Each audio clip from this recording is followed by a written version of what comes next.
ये आपको तय करना है कि आपको किस तरीके का लोकतंत्र चाहिए।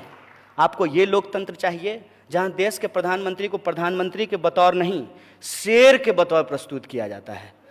अब बताइए, आप प्रधानमंत्री चुने थे ना, इनके समर्थक कहते हैं कि शेर हैं। हम बोले शेर हैं तो जंगल में क्या कर, मैंने यहाँ क्या कर रहे हैं? शेर तो जंगल में रहता है या चिड़ियाघर में रहता है। एक बात और बोले, एक बार एक ऐसे ही इनका समर्थक हमसे उलझ गया। अमूमन हम उलझते नहीं हैं, लेकिन उलझ गया। बोला तुम क्या बोलोगे, प्रधानमंत्री हमारे शेर हैं। हम बोले सुनो दोस्त, किसी शेर को किसी इंसान के गले में पट्टा डाल करते घुमाते हुए देखे हो? ये काम भी इंसान ही करता है कि शेर के गले में पट्टा डाल करके उसको घुमाता है। हम इंसान हैं और हमको इंसान ही होना पसंद है।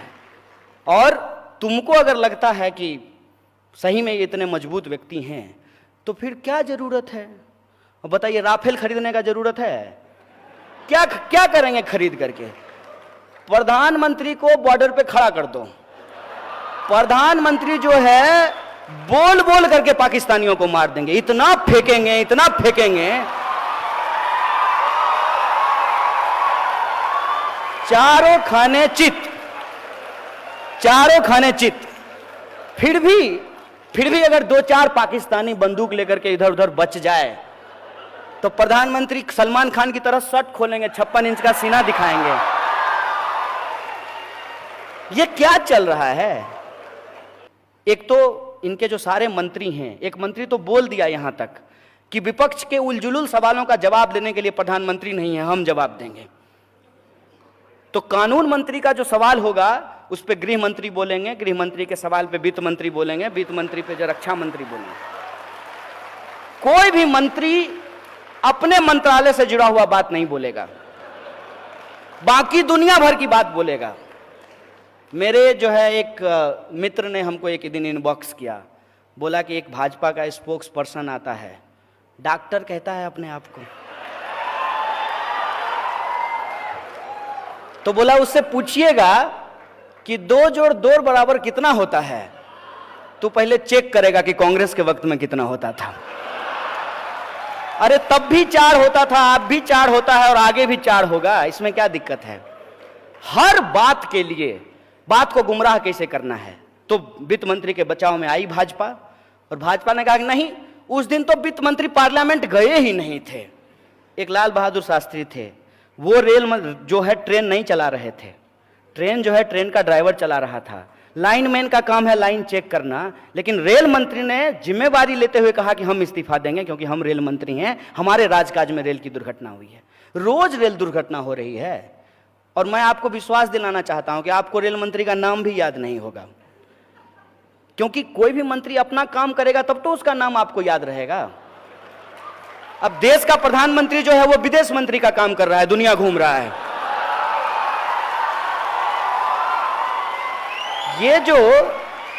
ये जो सिचुएशन है, इस सिचुएशन को आप देखिए और आप समझिए कि सच क्या है, झूठ क्या है, हर बात को कैसे ट्विस्ट किया जाता है, कैसे इतिहास को तोड़ा मरोड़ा जाता है, कैसे गांधी जी का भी चश्मा इस्तेमाल कर लिया जाता है। माने कहते हैं ना, मुख में राम बगल में छुरी, मुख में नाथूराम बगल में गांधी। ये कैसे इस्तेमाल कर रहे हैं? सब कुछ कहेंगे, गांधी जी महान आदमी थे, गांधी जी अपना पखाना साफ करते थे, गांधी जी सादा जीवन उच्च विचार करते थे, और गांधी जी का कोई भी चीज अपने ऊपर लागू नहीं कराएंगे। ना सादा जीवन उच्च विचार लागू करेंगे, ना रूरल इकोनॉमी को लागू करेंगे, ना किसानों की आत्महत्या पे कुछ बोलेंगे, ना गांधी की हत्या पे कुछ बोलेंगे। कोई एक मंत्री, कोई एक बड़ा नेता, कोई एक रेस्पॉन्सिबल व्यक्ति जो खुल करके कहे कि गांधी की हत्या नाथूराम गोडसे ने की, इसलिए हम नाथूराम गोडसे को आतंकवादी समझते हैं, नाथूराम गोडसे को मुर्दाबाद कहते हैं, किसी में हिम्मत नहीं है ये कहने की। और अपनी नाकामी को छुपाने के लिए सारा का सारा दोष जो है वो किसी और के सर पे मढ़ देना है। मसलन कि भाजपा ने कहा कि एनपीए जो है वो तो कांग्रेस के टाइम पे हुआ था, करप्शन जो है वो तो कांग्रेस के टाइम पे हुआ था। कांग्रेस के टाइम पे महंगाई नहीं थी क्या?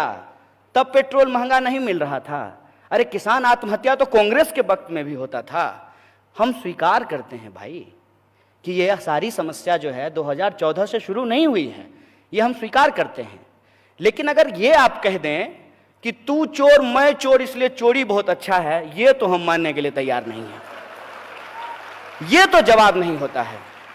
तू चोर मैं चोर इसलिए चोरी मुद्दा नहीं है, इसको हम कैसे मान लें, इस देश के नौजवान कैसे मान लें, ये सवाल मैं आपके सामने रख रहा हूं। एनपीए था, करप्शन था, इन जो समस्याएं हैं, इस समस्या से ही निजात के लिए लोगों ने आपको प्रधानमंत्री बनाया, नया सरकार चुन करके लाया। नहीं तो वही लोग कंटिन्यू कर रहे होते, क्या दिक्कत है? अरे कम से कम इतिहास तो झूठ नहीं बोलते ना मनमोहन सिंह, पढ़े लिखे व्यक्ति हैं। कम से कम इकोनॉमी पढ़े हुए थे, इकोनॉमी समझे हुए थे, तो कोई इकोनॉमिक डिसीजन लेते तो डीमोनेटाइजेशन जैसा ब्लंडर तो कम से कम नहीं किए होते। ये तो होता ना। मैं किसी के समर्थन में नहीं बोल रहा हूं। आज जब मैं गांधी की बात कर रहा हूं, लाल बहादुर शास्त्री की बात कर रहा हूं, तो देश में क्या होना चाहिए, लोकतंत्र में क्या होना चाहिए, क्या जरूरी है हमारे आने वाली पीढ़ी के लिए, समानता क्यों जरूरी है समाज के लिए, मैं इस पर बात कर रहा हूं। और यह क्या मतलब होता है? हर सवाल को गुमराह करके आप नेहरू के पास पहुंचा देना चाहते हैं। अजीब बात है। मुझे तो लग रहा है कि इस दिन आप लोग भी इंतजार कीजिए, किसी दिन स्टेटमेंट आएगा मोदी जी का। मोदी जी जैसे कह रहे हैं ना कि इतने सालों का गड्ढा है, 70 साल में कांग्रेस ने जो है इस देश को लूट लिया है, तो उसको ठीक करने में वक्त मिलेगा। एक तो 70 साल जब ये बोलते हैं, तब जो है ये उसमें बीपी सिंह को भी जोड़ लेते हैं, अटल बिहारी वाजपेयी के 6 साल को भी जोड़ लेते हैं। और इनका ये मानना है कि अटल बिहारी वाजपेयी का जो 6 साल था उसमें भी कोई काम नहीं हुआ था।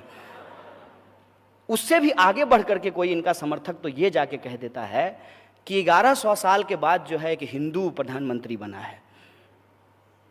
इस पे विचार कीजिए कि गांधी क्या कहते थे। गांधी कहते थे कि ईश्वर अल्लाह तेरे नाम सबको सन्मति दे भगवान।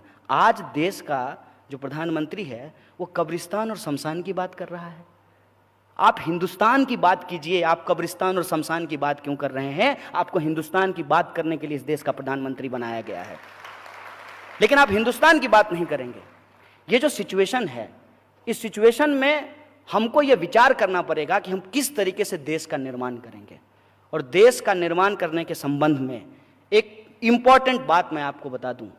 इस देश का जो डेमोक्रेटिक प्रोसीजर है, उस प्रोसीजर पे हमको स्टिक होना पड़ेगा। क्या है प्रोसीजर? प्रोसीजर ये है कि पिछली सरकार की जो गलतियां थी, उन गलतियों से जनता नाखुश थी और जनता ने पार्लियामेंट्री डेमोक्रेसी में नए लोगों को अपना मत दिया और नए लोगों की सरकार बनी। अब नए लोगों की जब सरकार बनी, वो भी यदि गलती कर रहे हैं, वो भी जो वादा किया वो यदि पूरा नहीं कर रहे हैं, तो उनको भी सत्ता से जाना चाहिए। यही लोकतंत्र है, यही पार्लियामेंट्री डेमोक्रेसी है। ये हमको दिमाग में डालना चाहिए। और ये बात हमारे दिमाग में ना आए, इस दिशा में हम सोच ना पाएं, इसीलिए ये जो आप कहते हैं ना, सच का तो छोड़ दीजिए, झूठ जो है वो इस कदर हमारे दिमाग में घुसाया जा रहा है कि हम सच के इर्द गिर्द भी नहीं पहुंच पाते हैं।